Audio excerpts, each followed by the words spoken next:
Witam. Dzisiejszy temat vloga to fundamenty treningu walki. Zapraszam.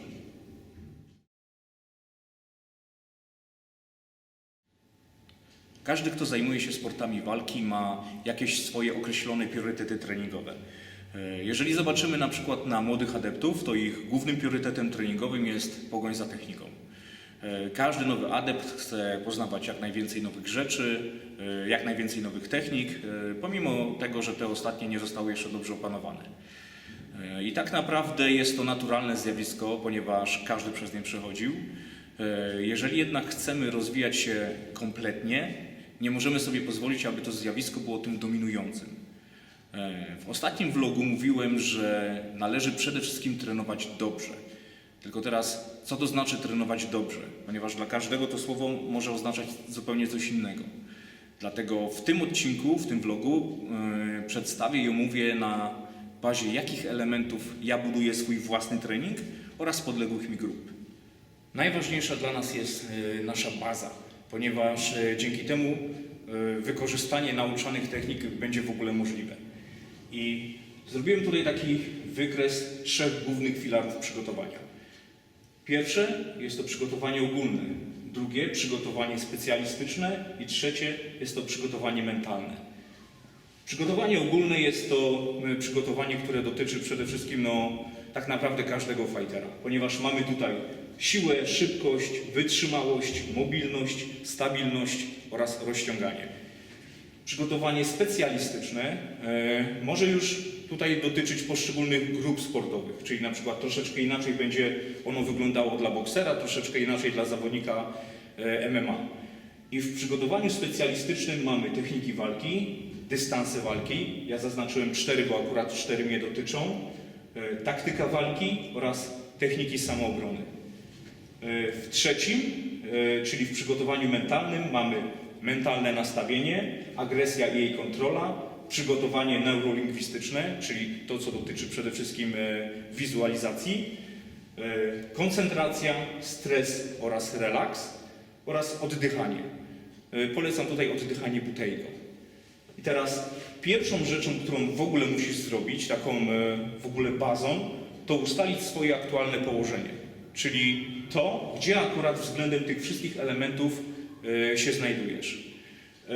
Zrobimy to w bardzo prosty sposób. Mamy raz, 2, 3 punkty, czyli raz, 2, 3. I teraz załóżmy, że zaczynamy ustalać swoje położenie w przygotowaniu ogólnym. Ustalasz z tych wszystkich elementów, w którym jesteś aktualnie najlepszy. Czy najlepszy jesteś w sile, czy w szybkości i tak dalej, czy w mobilności. Załóżmy, że twój najlepiej wyszkolony na tą chwilę element to jest wytrzymałość. Stawiam kreskę i ta kreska będzie najdłuższa, okay? Ponieważ ona będzie tą kreską wyjściową. To jest tak, jakbyśmy mieli koło i rysowali sobie szprychy, okay? Czyli ta szprycha będzie najdłuższa. Szukam kolejnej rzeczy. Załóżmy, że jest to siła.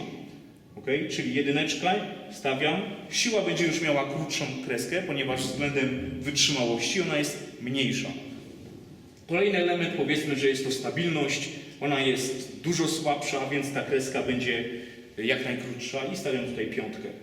I to samo później robisz z 2, to samo później robisz z 3. Ustalasz po prostu swoje jak najlepsze na dany moment predyspozycje i im przypisujesz jak najdłuższe kreski, czyli jak najdłuższe szprychy. Oczywiście celem końcowym naszej pracy jest to, aby po połączeniu tych wszystkich kresek powstało z tego koło. Ponieważ jeżeli chcemy móc jechać, no to koło musi się toczyć. Jeżeli te kreski są nierówne, no to już teraz na tym etapie wiesz, co musisz zrobić, aby to koło zaczęło krążyć. Nad którymi elementami pracować. I tak naprawdę w tym momencie przechodzimy do najważniejszego etapu, czyli praca nad tymi wszystkimi elementami, które należy poprawić. I tutaj jest to bardzo duży materiał, ponieważ tak naprawdę na podstawie każdego z tych elementów można by zrobić jakieś bardzo duże szkolenie. Wiele szkoleń, wiele seminarium na temat każdego z tych elementów.